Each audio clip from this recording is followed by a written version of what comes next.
So hi friends ಮನೆಗಳನ್ನ so ನಾಳಿನ ದಿನ ನಾವು ಮಾರ್ಕೆಟನ್ನು ಯಾವ ರೀತಿ ಟ್ರೈ ಮಾಡ್ಕೊಂಡು ನೋಡ್ಕೊಂಬೋಣ. ಸೊ ಈ ಜೂನ್ದ ಲಾಸ್ಟ್ ವೀಕ್ದು ಲಾಸ್ಟ್ ಡೇ ಫ್ರೈಡೇ ಇರೋದ್ರಿಂದ ನೋಡ್ಕೊಂಬೋಣ. ಓಕೆ,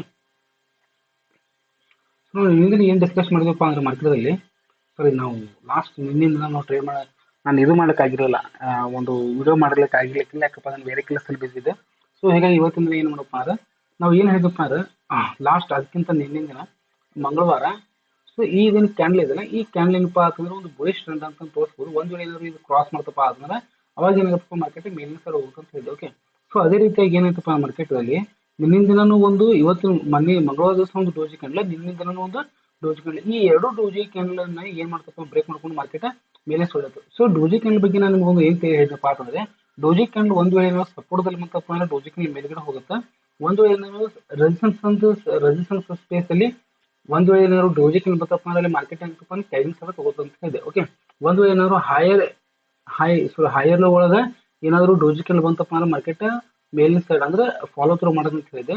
ಅದೇ ರೀತಿಯಾಗಿ ಲೋವರ್ ಹೈ, ಓಕೆ, ಇಲ್ಲಿ ಏನಾದ್ರು ಮಾರ್ಕೆಟ್ ಬರ್ತಪ್ಪ ಅಂದ್ರೆ ಮಾರ್ಕೆಟ್ ಏನಂತಪ್ಪ ಅಂದ್ರೆ ಅದೇ ಫಾಲೋ ಥ್ರೂ ಅಂತ ಆಗತ್ತಂತ ಹೇಳಿದೆ.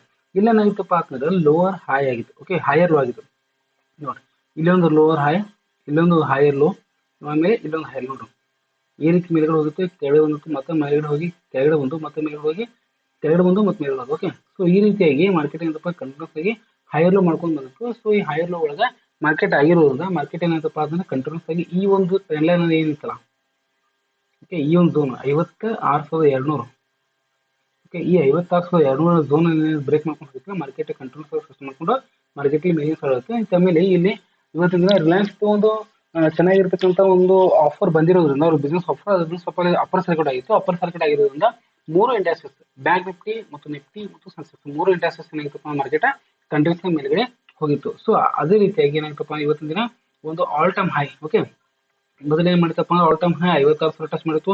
56,000 ಟಚ್ ಮಾಡಿ ಮತ್ತೆ ಮಾರ್ಕೆಟ್ ಕೆಳಗಡೆ ಬಂತು. ಮತ್ತೆ ಎಲ್ಲ ಸ್ಟಾಪ್ ಲಾಸ್ ಮಿಸ್ ಮಾಡ್ಕೊಂಡು ಮತ್ತೆ ಮಾರ್ಕೆಟ್ ಮೇಲ್ಗಡೆ ಹೋಗಿ ಮತ್ತೊಂದು ನೆಕ್ಸ್ಟ್ ಆಲ್ ಟೈಮ್ ಹೈ ಆಗಿರ್ತಕ್ಕಂಥದ್ದು 57,000 ಟಚ್ ಮಾಡಿದೆ. ಓಕೆ, ಸೊ ಇನ್ನು ನೆಕ್ಸ್ಟ್ ಆಲ್ ಟೈಮ್ ಹೈ ಇರ್ತಕ್ಕಂಥದ್ದು 58,000. ಈ 58,000 ಯಾವ ರೀತಿ ಟಚ್ ಮಾಡುತ್ತೆ ಅಂತಕ್ಕಂಥದ್ದನ್ನು ನೋಡ್ಕೊಂಡ್ ಬಂದ್ರೆ ಸ್ವಲ್ಪ ಮಾರ್ಕೆಟ್ ಏನಾಗ್ತದಪ್ಪ ಅಂದ್ರೆ ಡೈರೆಕ್ಟ್ ಆಗಿ ಕಂಟಿನ್ಯೂಸ್ ಆಗಿ ಇಲ್ಲಿಂದ ಇಲ್ಲಿ ಹೋಗಿ 1,000 ಪಾಯಿಂಟ್ ಹೋಗಿರೋದ್ರಿಂದ ಮಾರ್ಕೆಟ್ ಏನಾದ್ರು ನಾಳೆ ಈ ಒಂದು ಪಾಯಿಂಟ್ 57,000 ಪಾಯಿಂಟ್ ಅನ್ನು ಏನಾದ್ರು ಸಸ್ಟೈನ್ ಮಾಡ್ತಪ್ಪ ಅಂದ್ರೆ ಡೈರೆಕ್ಟ್ ಆಗಿ 58,000 ಪಾಯಿಂಟ್ ಅನ್ನ ರೀಚ್ ಆಗುವುದು ತುಂಬಾನೇ ಕಡಿಮೆ ದಿನದಲ್ಲಿ ರೀಚ್ ಆಗ್ತಿರೋ ಸಾಧ್ಯತೆಗಳು ಜಾಸ್ತಿ. ಮಾರ್ಕೆಟ್ ಈ ರೀತಿಯಾಗಿ ಏನಿದೆಪ್ಪ ಅಂದ್ರೆ ಟ್ರೆಂಡ್ ಮಾಡ್ಕೋತ ಹೋಗ್ತದೆ. ಅದು ಯಾವ ರೀತಿ ಟ್ರೆಂಡ್ ಇದೆಪ್ಪ ಅಂದ್ರೆ ಇದು ರೈಟ್ ಸೈಡ್ ಇದೆ. ಓಕೆ, ಸೊ ರೈಟ್ ಸೈಡ್ ಯಾವಾಗ ಈ ರೀತಿ ಟ್ರೆಂಡ್ ಮಾಡುತ್ತೆ ಅವಾಗ ಏನಾಗುತ್ತಪ್ಪ ಮಾರ್ಕೆಟ್ ಕಂಟಿನ್ಯೂಸ್ ಆಗಿ ಮೇಲಿನ ಸೈಡ್ ಮೂವ್ಮೆಂಟ್ ಕೊಡ್ತಕ್ಕಂಥ ಚಾನ್ಸಸ್ ಜಾಸ್ತಿ ಇರ್ತವೆ.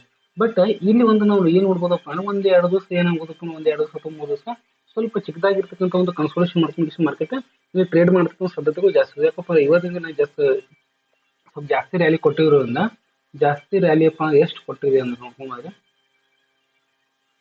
ಸರಿ ಸುಮಾರು ಒಂದು 600 ಪಾಯಿಂಟ್ ಹೋಗಿದೆ. ಹೌದಾ? ಓಕೆ, ಸೊ ಸರಿ ಸುಮಾರು 600 ಪಾಯಿಂಟ್ ಬಂದಿರೋದ್ರಿಂದ ಮಾರ್ಕೆಟ್ದಲ್ಲಿ ಏನಾಗುತ್ತಪ್ಪ ಅಂತಂದ್ರೆ ಕಂಟಿನ್ಯೂಸ್ ಆಗಿ ಮೇಲೆ ಹೋಗಿತ್ತು. ಓಕೆ, ಸೊ ನಾಳೆ ದಿನ ಏನಾಗುತ್ತೆ ಸ್ವಲ್ಪ ಚಿಕ್ಕದಾಗಿರ್ತಕ್ಕಂಥ ಒಂದು ಸ್ವಲ್ಪ ಕನ್ಸೋಲೇಷನ್ ಹಾಕೊಂಡು ಟ್ರೇಡ್ ನಾಳೆ ದಿನ ಸ್ವಲ್ಪ ಮಾಡತಕ್ಕಂಥ ಸಾಧ್ಯತೆಗಳು ಜಾಸ್ತಿ ಇದೆ. ಬಟ್ ಈ 58,000 ನೋಡ್ತಕ್ಕಂಥ ರೀಚ್ ಆಗ್ಕೊಂಡ ಲೆವೆಲ್ ತುಂಬಾ ಈಸಿ ಆಗಿರ್ತಕ್ಕಂಥದ್ದು. ಓಕೆ, ಸೊ ಇದನ್ನ ನಾವು ಒಂದು ಸ್ವಲ್ಪ 15 ಮಿನಿಟ್ಸ್ ಟೈಮ್ ಪ್ರಕಾರ ನೋಡ್ಕೊಂಡ್ರೆ ಇಂಟರ್ನೆಟ್ ಟ್ರೇಡಿಂಗ್ ಯಾವ ರೀತಿ ನಾವು ಟ್ರೈ ಮಾಡಬೇಕು ಅಂತ ನೋಡ್ರಿ.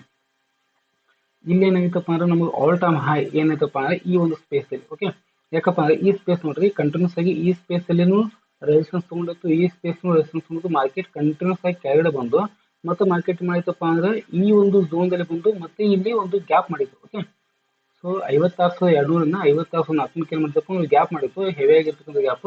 ಇದು ಬುಲಿಶ್ ಝೋನ್ ಅಂತ ನಾನು ಹೇಳಿದೆ. ಓಕೆ, ಮೊದಲೇ ಹೇಳಿದೆ ಬುಲಿಶ್ ಝೋನ್ ಅಂತ. ಸೊ ಈ ಬುಲಿಶ್ ಝೋನ್ ಏನು ಮಾಡ್ಕೊಂಡ್ ಬಂದಿತ್ತಲ್ಲ, ಇಲ್ಲಿ ನಮಗೆ ಹೆವಿ ಆಗಿರ್ತಕ್ಕಂಥ ಒಂದು ಲಿಕ್ವಿಡಿಟಿ ಕ್ರಿಯೇಟ್ ಮಾಡ್ಕೊಂಡು ಎಷ್ಟಲ್ಲಿ ಹೇಟ್ ಮಾಡ್ಕೊಂಡು ಮಾರ್ಕೆಟ್ ಕಂಟಿನ್ಯೂಸ್ ಆಗಿ ಈ ರೀತಿ ಮಾರ್ಕೆಟ್ ಮೇಲ್ಗಡೆ ಹೋಯ್ತು. ಹೌದಾ? ಸೊ ಇಲ್ಲಿ 57,000 ಏನಿತ್ತಲ್ಲ ಒಂದು ಹೆವಿ ಆಗಿರ್ತಕ್ಕಂಥ ಒಂದು ರೆಸಿಸ್ಟೆನ್ಸ್, ಆ ರೆಸಿಸ್ಟೆನ್ಸ್ ನ ಬ್ರೇಕ್ ಮಾಡ್ಕೊಂಡು ಮೇಲ್ಗಡೆ ಹೋಗಿರೋದ್ರಿಂದ ಮಾರ್ಕೆಟ್ ನಾಳೆ ಏನಂದ್ರು ಓಪನ್ ಆದ ಕೂಡಲೇ, ಓಕೆ, ಓಪನ್ ಆದ ಕೂಡಲೇ ಮಾರ್ಕೆಟ್ ಸ್ವಲ್ಪ ಫ್ಲಾಟ್ ಆಗಿ ಓಪನ್ ಆದ ಕೂಡಲೇ ಸ್ವಲ್ಪ ಕೆಳಗಡೆ ಬಂದು ಅಥವಾ ಎಲ್ಲಿ ತನಕ ಬರೋ ಚಾನ್ಸಸ್ ಐತಪ್ಪ ಅಂದ್ರೆ 56,800 ತನಕ ಬರ್ತಕ್ಕಂಥ ಚಾನ್ಸಸ್ ಇದೆ ಇರ್ತವೆ. ಯಾಕಪ್ಪ ಅಂದ್ರೆ ಫಸ್ಟ್ ಕೆಳಗಡೆ ಬಂದ ಕಿಶನ್ ಇಲ್ಲೆಲ್ಲ ಇರ್ತಕ್ಕಂಥ ಮತ್ತೆ ಇವತ್ತು ಯಾರು ಮಿಸ್ ಮಾಡಿರ್ತಾರಲ್ಲ ಚಾನ್ಸಸ್, ಓಕೆ, ಬೈ ಮಾಡ್ತಕ್ಕಂಥ ಚಾನ್ಸಸ್ ಯಾರು ಮಿಸ್ ಮಾಡಿರ್ತಾರಲ್ಲ ಅವ್ರಿಗೆ ಏನಾಗ್ತದಪ್ಪ ಅಂತಂದ್ರೆ ಇಲ್ಲಿ ಸ್ವಲ್ಪ ಮತ್ತೆ ಅವಕಾಶಗಳು ಸಿಕ್ಕಂದ್ರೆ ಡಿಸ್ಕೌಂಟ್ ಪ್ರೈಸ್ ಅಲ್ಲಿ ಮಾರ್ಕೆಟ್ ಏನಾಗ್ತದಪ್ಪ ಇಲ್ಲಿ ಮತ್ತೆ ಇಲ್ಲಿ ಆರ್ಡರ್ ಫ್ಲೋ ರೆಡಿ ಮಾಡ್ಕೊಂಡು ಮತ್ತೆ ಈ ಒಂದು ಸ್ಪೇಸ್ ಅಲ್ಲಿ 57,000 ಮತ್ತೆ ಮಾರ್ಕೆಟ್ ಮೇಲ್ಗಡೆ ಬಂದು ಮತ್ತೆ ಇಲ್ಲಿ ಕನ್ಸಲ್ಟೇಷನ್ ಮೇಲಿನ ಸೈಡ್ ಬ್ರೇಕ್ ಮಾಡಕ್ಕೆ ಸ್ಟಾರ್ಟ್ ಮಾಡ್ತಪ್ಪ ಅಂದ್ರೆ ಫಸ್ಟ್ ನಮ್ಮ ಟಾರ್ಗೆಟ್ ಇಟ್ಟಪ್ಪ ಅಂದ್ರೆ 57,500. ಆಮೇಲೆ ಅದರ ಟಾರ್ಗೆಟ್ ಇಟ್ಟಪ್ಪ ಅಂದ್ರೆ ರೌಂಡ್ ಫಿಗರ್ ಆಗಿರ್ತಕ್ಕಂಥದ್ದು 58,000 ತನಕ ಮಾರ್ಕೆಟ್ ಇಲ್ಲಿ ಹೋಗ್ತಕ್ಕಂಥ ಸಾಧ್ಯತೆಗಳು ಇಲ್ಲಿ ಜಾಸ್ತಿ ಇರ್ತವೆ. ಓಕೆ, ಸೊ ಒಂದ್ ವೇಳೆ ಏನಾದ್ರು ಇದು ಮೇಲ್ಗಡೆ ಏನಾದ್ರು ಓಪನ್ ಆಯ್ತಪ್ಪ ಮಾರ್ಕೆಟ್ ಡೈರೆಕ್ಟ್ ಅಲ್ಲಿ ನೀವು ಏನ್ ಮಾಡಿದ್ರಿ ಬೈ ಮಾಡ್ಲಿಕ್ಕೆ ಹೋಗ್ಬೇಕಪ್ಪ ಅಂದ್ರೆ ಈಗ ಆಲ್ರೆಡಿ ಒಂದು 600 ಪಾಯಿಂಟ್ ಮಾರ್ಕೆಟ್ ಮೂವ್ಮೆಂಟ್ ಆಗಿರೋದ್ರಿಂದ ಸ್ವಲ್ಪ ಫುಲ್ ಬ್ಯಾಕ್ ಬರುತ್ತೆ. ಓಕೆ, ಫುಲ್ ಬ್ಯಾಕ್ ಬಂದ ಕಿಶನ್ ಆಮೇಲೆ ಸ್ವಲ್ಪ ಪ್ರೈಸ್ ಆಕ್ಷನ್ ನೋಡ್ಕೊಂಡು ನೀವು ಟ್ರೇಡ್ ಮಾಡಿ. ಡೈರೆಕ್ಟ್ ಆಗಿ ನೀವು ಮಾರ್ಕೆಟ್ ಓಪನ್ ಆಗಂದ್ರೆ ನೀವು ಬೈ ಮಾಡಿದ್ರಪ್ಪ ಅಂದ್ರೆ ನೀವು ಡ್ರಾಪ್ ಆಗಿಂದ ಲಾಸ್ ಆಗ್ತಕ್ಕಂಥ ಸಾಧ್ಯತೆಗಳು ಇಲ್ಲಿ ಜಾಸ್ತಿ ಇರ್ತವೆ. ಓಕೆ, ಸೊ ಅದಕ್ಕೆ ಏನ್ ಮಾಡ್ರಪ್ಪ ನಾಳಿನ ದಿನ ನೀವು ನೋಡ್ಕೊಂಡು ಟ್ರೇಡ್ ಮಾಡೋದು ತುಂಬಾನೇ ಒಳ್ಳೆಯದು. ಸೊ ಅದೇ ರೀತಿಯಾಗಿ ನಾವು ಒಂದು ನಿಫ್ಟಿಯನ್ನು ನೋಡ್ಕೊಂಡ್ರೆ ನಿಫ್ಟಿ ನಾನು ಹೇಳಿದ್ದೆ. ಓಕೆ,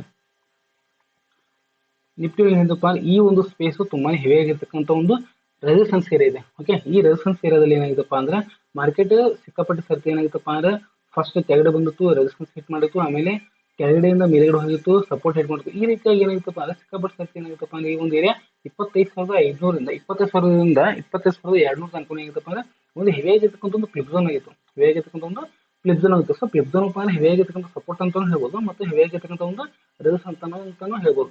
ಬಟ್ ಇಲ್ಲಿ ಬ್ರೇಕ್ಔಟ್ ಮಾಡಿರ್ತಕ್ಕಂಥ ಒಂದು ವಿಧಾನ ನೋಡ್ಕೊಂಡ್ರಪ್ಪ ಅಂದ್ರೆ ಏನಾಗಿದೆಪ್ಪ ಅಂದ್ರೆ ಮೇ ತಿಂಗಳಿಂದ ಜೂನ್ ತಿಂಗಳು ಒಂದು 2 ತಿಂಗಳ ತನಕ ಮಾರ್ಕೆಟ್ ಕಂಟಿನ್ಯೂಸ್ ಆಗಿ ಇಲ್ಲಿ ಮಾರ್ಕೆಟ್ ಕನ್ಸೋಲೇಷನ್ ಆಗಿರೋದ್ರಿಂದ ಓಕೆ 2 ತಿಂಗಳು ಇದು ಮೇ ತಿಂಗಳು ಮತ್ತು ಜೂನ್ ತಿಂಗಳು 2 ತಿಂಗಳಿಂದ ಕಂಟಿನ್ಯೂಸ್ ಆಗಿ ಕನ್ಸೋಲೇಷನ್ ಆಗಿ ಬ್ರೇಕ್ ಕೊಟ್ಟಿರೋದ್ರಿಂದ ರಿಟರ್ನ್ ಆಗಿ ಈ ಒಂದು ಸ್ಪೇಸ್ ಅಲ್ಲಿ ಬರ್ತಕ್ಕಂಥ ಚಾನ್ಸಸ್ ತುಂಬಾನೇ ಕಡಿಮೆ ಇದೆ. ಓಕೆ, ಇಲ್ಲಿನೂ ಕೂಡ ಏನ್ ಮಾಡ್ಬೋದಪ್ಪ ಅಂದ್ರೆ ಬ್ಯಾಂಕ್ ನಿಫ್ಟಿ ಒಳಗ ಹೆಂಗ್ ಬ್ಯಾಂಕ್ ನಿಫ್ಟಿ ಒಳಗ 57,000 ಈಗ ರೀಚ್ ಆಗಿ 58,000 ರೀಚ್ ಆಗ್ತಕ್ಕಂಥ ಸಾಧ್ಯತೆಗಳು ಜಾಸ್ತಿ ಇದಾವೆ ಅಂತ ಹೇಳ್ತಾ ಇದ್ದೀನಿ. ಅದೇ ರೀತಿಗೆ ಬ್ಯಾಂಕ್ ನಿಫ್ಟಿ ಒಳಗ 25,000 ಆದ್ಮೇಲೆ 26,000 ರೀಚ್ ಆಗ್ತಕ್ಕಂಥ ಸಾಧ್ಯತೆಗಳು ಜಾಸ್ತಿ ಇದಾವೆ. ಮತ್ತೆ 26,000 ರೀಚ್ ಆದ್ರೆ 27,000 ತನಕ ಹೋಗ್ತಕ್ಕಂಥ ಸಾಧ್ಯತೆಗಳು ಇದು ಜಾಸ್ತಿ ಇದಾವೆ ಅಂತ ನಾನು ಹೇಳ್ಬೋದು. ಯಾಕಪ್ಪ ಅಂದ್ರೆ ಒಂದು ಪ್ಯಾಟರ್ನ್ ಅನ್ನು ನೋಡ್ಕೊಂಡ್ರೆ ಓಕೆ 2 ತಿಂಗಳು ಓಕೆ ಅಂದ್ರೆ ಸರಿಸುಮಾರು 60 ದಿವಸ ಅಂದ್ರೆ 44 trading days. Okay, 44 trading days ಒಳಗ ಮಾರ್ಕೆಟ್ ಕಂಟಿನ್ಯೂಸ್ ಆಗಿ ಕನ್ಸಲ್ಟೇಷನ್ ಆಗಿ ಇವತ್ತು ಏನಿದೆ ಬ್ರೇಕ್ಔಟ್ ಕೊಟ್ಟಿದ್ವಿ ಈ ಬ್ರೇಕ್ಔಟ್ ಏನಾದ್ರು ಸಕ್ಷನ್ ಆಯ್ತಪ್ಪ ಅಂದ್ರೆ ಓಕೆ ಸಕ್ಷನ್ ಆಗ್ಬೇಕಂತ ಏನಿಲ್ಲ 25,250 ಮಾರ್ಕೆಟ್ ಬ್ರೇಕ್ ಮಾಡಬಾರ್ದು. ಓಕೆ, 25,250 ಮಾರ್ಕೆಟ್ ಏನಾದ್ರು ಬ್ರೇಕ್ ಮಾಡ್ಲಿಲ್ಲಪ್ಪ ರಿಟರ್ನ್ ಆಗಿ ಮಾರ್ಕೆಟ್ ಏನಾಗ್ತಪ್ಪ ಅಂದ್ರೆ ಕಂಟಿನ್ಯೂಸ್ ಆಗಿ 26,000 ಮತ್ತು 26,000 ಓಕೆ ಆಮೇಲೆ 27,000 ತನಕ ಮಾರ್ಕೆಟ್ ಹೋಗ್ತಕ್ಕಂಥ ಸಾಧ್ಯತೆಗಳು ಇಲ್ಲಿ ಜಾಸ್ತಿ ಇರ್ತಾವ. ಇಲ್ಲಿ ನಾವು ಮೇನ್ ಇಂಪಾರ್ಟೆಂಟ್ ಯಾವ್ದು ನೋಡ್ಬೇಕಪ್ಪ ಅಂದ್ರೆ ಇಲ್ಲಿ ಒಂದು 2 ಝೋನ್ ಇದಾವೆ ನೋಡಿ. 2 ಝೋನ್ ನಿಮ್ಗೆ ರೆಕ್ಟಾಂಗಲ್ ಒಂದು ಪ್ಯಾಟರ್ನ್ ತೋರಿಸ್ತೀನಿ ನೋಡಿ. ಸೊ ಝೋನ್ ಯಾವ್ದಪ್ಪ ಅಂದ್ರೆ ನೋಡಿ ಒಂದು 25,656 ಮತ್ತು 25,760 ಇವು 2 ಪಾಯಿಂಟ್ ಏನದಪ್ಪ ಅಂದ್ರೆ ಹೆವಿ ಆಗಿರ್ತಕ್ಕಂಥ ಒಂದು ಬುಲಿಶ್ ಝೋನ್ ಇದೆ. ಓಕೆ, ಇದೇನು ನಾನು ಪಟ್ಟಿ ಹಾಕಿದ್ದೀನಿ ಈ ಪಟ್ಟಿ ಏನಪ್ಪ ಅಂದ್ರೆ ಹೆವಿ ಆಗಿರ್ತಕ್ಕಂಥ ಒಂದು ಬೇರಿಸ್ ಝೋನ್ ಇರೋದ್ರಿಂದ ಮಾರ್ಕೆಟ್ ಒಂದು ವೇಳೆ ಏನಾದ್ರು ಈ 25,760 ಕ್ರಾಸ್ ಮಾಡ್ಕೊಂಡು ಸಸ್ಟೈನ್ ಮಾಡಿ ಸ್ವಲ್ಪ ಮೇಲಿನ ಸೈಡ್ ಬ್ರೇಕ್ಔಟ್ ಕೊಡ್ತಪ್ಪ ಅಂದ್ರೆ 26,000 ರೀಚ್ ಆಗ್ತಕ್ಕಂಥ ಸಾಧ್ಯತೆಗಳು ಒಂದ್ ದಿವಸದಲ್ಲಿ ರೀಚ್ ಆಗುತ್ತೆ. ಯಾಕಪ್ಪ ಅಂದ್ರೆ ಇದು ಮಸ್ತಿಗೆ ಇದೇನಿತ್ತಲ್ಲ ಬಾಕ್ಸ್ 2 ತಿಂಗಳ ಒಂದು ಕನ್ಸೋಲೇಷನ್ ಇದು ಬ್ರೇಕ್ ಮಾಡಿದೆ ಒಂದೇದು. ಆಮೇಲೆ ಇದು ಬ್ರೇಕ್ ಆದ ಕೂಡಲೇ ಇಲ್ಲಿ ಏನ್ ಸೈಡ್ ಇದೆಲ್ಲ ಡೌನ್ ಸೈಡ್ ಬರುವಾಗ ಇಲ್ಲಿ ಒಂದು ಬೇರಿಯಸ್ ಝೋನ್ ಕ್ರಿಯೇಟ್ ಮಾಡುತ್ತೆ. ಈ ಬೇರಿಯಸ್ ಝೋನ್ ಇವಾಗ ಇದು ವೀಕ್ ಆಗಿದೆ. ಓಕೆ, ಸೊ ವೀಕ್ ಆಗಿರೋದ್ರಿಂದ ಇಲ್ಲಿ ಬೈಯರ್ಸ್ ಜಾಸ್ತಿ ಇದ್ದಾರೆ. ಓಕೆ, ಇಲ್ಲಿ ಬೈಯರ್ಸ್ ಜಾಸ್ತಿ ಇರೋದ್ರಿಂದ ಸ್ವಲ್ಪ ಮಾರ್ಕೆಟ್ ಸ್ವಲ್ಪ ಪುಲ್ ಬ್ಯಾಕ್ ಮಾಡಿ ಒಮ್ಮೆ ಈ ರೀತಿ ಒಂದು ಹೈಯರ್ ಲೋ ಮಾಡ್ಕೊಂಡು ಒಮ್ಮೆ ಬ್ರೇಕ್ ಕೊಡ್ತಪ್ಪ ಅಂದ್ರೆ ಮತ್ತೆ ಸ್ವಲ್ಪ ಪುಲ್ ಬ್ಯಾಕ್ ಇಲ್ಲಿ ಕನ್ಸೋಲೇಷನ್ ಆಗಿ ಮತ್ತೆ ಇಲ್ಲಿ ಇದೇ ರೀತಿಯಾಗಿ ಬ್ರೇಕ್ಔಟ್ ಕೊಡ್ತಪ್ಪ ಅಂದ್ರೆ 26,000 ತನಕ ಮಾರ್ಕೆಟ್ ಹೋಗ್ತಕ್ಕಂಥ ಸಾಧ್ಯತೆಗಳು ಇದು ಜಾಸ್ತಿ ಇರ್ತವೆ. ಓಕೆ, ಸೊ ಇದನ್ನ ನಾವು ಒಂದು ನೀಟಾಗಿ 15 ಮಿನಿಟ್ಸ್ ಟೈಮ್ ಫ್ರೇಮ್ ನೋಡ್ಕೊಂಡ್ರೆ ನೋಡ್ರಿ ಈ 15 ಮಿನಿಟ್ಸ್ ಟೈಮ್ ಫ್ರೇಮ್ ನೋಡ್ರಿ ಇಲ್ಲಿ ನಿಮಗೊಂದು ಏನಪ್ಪಾ ಅಂದ್ರೆ ಈ ಟ್ರೆಂಡ್ ಲೈನ್ ಹಾಕಿ ನೋಡ್ರಿ. ನಿನ್ನಿಂದ ನಾನು ಒಂದು ಟ್ರೆಂಡ್ ಲೈನ್ ಹಾಕಿದ್ದೆ. ಓಕೆ, ಈ ರೀತಿ ಒಂದು ಟ್ರೆಂಡ್ ಲೈನ್ ಹಾಕಿದೆ. ಓಕೆ, ಟ್ರೆಂಡ್ ಲೈನ್ ವಿಡಿಯೋ ಬಗ್ಗೆ ನಾನು ನಿಮಗೊಂದು ಸುವ್ಯವಸ್ಥಿತವಾಗಿರ್ತಕ್ಕಂಥ ವಿಡಿಯೋ ಮಾಡಿದ್ದೀನಿ, ಅದು ನೋಡ್ಕೊಂಡು ಹೋಗ್ತೀನಿ ಪ್ಲೇ ಲಿಸ್ಟ್ ನಾಗ. ಓಕೆ, ಇಲ್ಲಿ ಒಂದು ಕೂಡ ಒಂದು ಟ್ರೆಂಡ್ ಲೈನ್ ಇದೆ. ಆಮೇಲೆ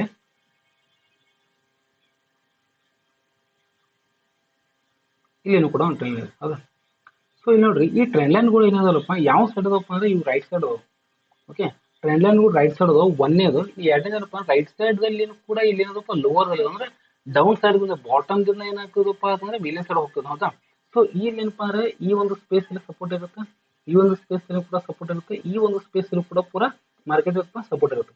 ಒಂದ್ ವೇಳೆ ಏನಾದ್ರು ನಾಳಿಂದ ಮಾರ್ಕೆಟ್ ಓಪನ್ ಆಯ್ತಪ್ಪ ಅಂದ್ರೆ ಡೈರೆಕ್ಟ್ ಫಸ್ಟ್ ಕೆಳಗಡೆ ಬಂತಪ್ಪ ಅಂದ್ರೆ ಈ ಒಂದು ಝೋನ್ ಏನಿದೆಲ್ಲ 25,500. ಓಕೆ, ಈ 25,500 ಇದೆ ಇದು ಹೆವಿ ಆಗಿರ್ತಕ್ಕಂಥ ಒಂದು ಸಪೋರ್ಟ್ ಆಗಿ ಕ್ರಿಯೇಟ್ ಮಾಡ್ಕೊಂಡು ಮತ್ತೆ ಮಾರ್ಕೆಟ್ ಇಲ್ಲಿ ಕನ್ಸೋಲೇಷನ್ ಆಗಿ ನಿಧಾನವಾಗಿ ಕನ್ಸೋಲೇಷನ್ ಆಗಿ ಈ ಒಂದು ಏರಿಯಾಕ್ಕೆ ಏನಾದ್ರು ಬಂತಪ್ಪ ಅಂದ್ರೆ ಓಕೆ ಈ ಒಂದು ಏರಿಯಾಕ್ಕೆ ಏನಾದ್ರು ಮಾರ್ಕೆಟ್ ಬಂತಪ್ಪ ಅಂದ್ರೆ ಇಲ್ಲಿ ಏನಾಗುತ್ತೆ ಮಾರ್ಕೆಟ್ ಕಂಟಿನ್ಯೂಸ್ ಆಗಿ ಬ್ರೇಕ್ಔಟ್ ಕೊಡಕ್ಕೆ ಸ್ಟಾರ್ಟ್ ಮಾಡ್ತಪ್ಪ ಅಂದ್ರೆ ಈ 25,500 ಇಂದ 25,300, ಓಕೆ, 25,500 25,800 ಈ 300 ಪಾಯಿಂಟ್ ಅನ್ನ ಈಸಿಯಾಗಿ ಮಾರ್ಕೆಟ್ ಏನು ಮಾಡ್ತಪ್ಪ ಅಂದ್ರೆ ಬ್ರೇಕ್ ಮಾಡ್ಕೊಂಡು ಮತ್ತೆ ಸ್ವಲ್ಪ ಕೆಳಗಡೆ ಬಂದು ಮತ್ತೆ ಸ್ವಲ್ಪ ಮೇಲ್ಗಡೆ ಲೊಕೇಶನ್ ಇಲ್ಲಿ ಸಸ್ಟೈನ್ ನಿಂತಪ್ಪ ಅಂದ್ರೆ ಅವಾಗ ಏನಾಗುತ್ತಪ್ಪ ಅಂದ್ರೆ 26,000, ಓಕೆ, ಆಮೇಲೆ 27,000 ಈ ಎರಡು ಒಂದು ಆಲ್ ಟೈಮ್ ಹೈ ಅನ್ನ ರೀಚ್ ಮಾಡ್ಕೊಂಡು ಸಾಧ್ಯತೆಗಳು ನಿಫ್ಟಿಗೆ ಏನಾಗುತ್ತಪ್ಪ ಅಂದ್ರೆ ತುಂಬಾನೇ ಈಸಿ ಆಗುತ್ತೆ. ಯಾಕಪ್ಪ ಅಂದ್ರೆ ಇಲ್ಲಿ ಸಿನಾರಿಯನ್ನು ಕೂಡ ಏನಾಗುತ್ತಪ್ಪ ಅಂದ್ರೆ ಸಿನಾರಿಯೋ ಕೂಡ ಅದೇ ರೀತಿಯಾಗಿದೆ, ಹೌದಾ? ಎಲ್ಲಪ್ಪ ಅಂದ್ರೆ ಇದನ್ನು ಕೂಡ ಬಯಸಿದ್ರೆ ಇಲ್ಲೂ ಕೂಡ ಬಯಸಿದ್ರೆ ಮತ್ತೆ ಇಲ್ಲೂ ಕೂಡ ಬಯಸಿದ್ರೆ, ಸೊ ಬಯಸಿರೋದ್ರಿಂದ ಮಾರ್ಕೆಟ್ದಲ್ಲಿ ನಾವು ಸ್ವಲ್ಪ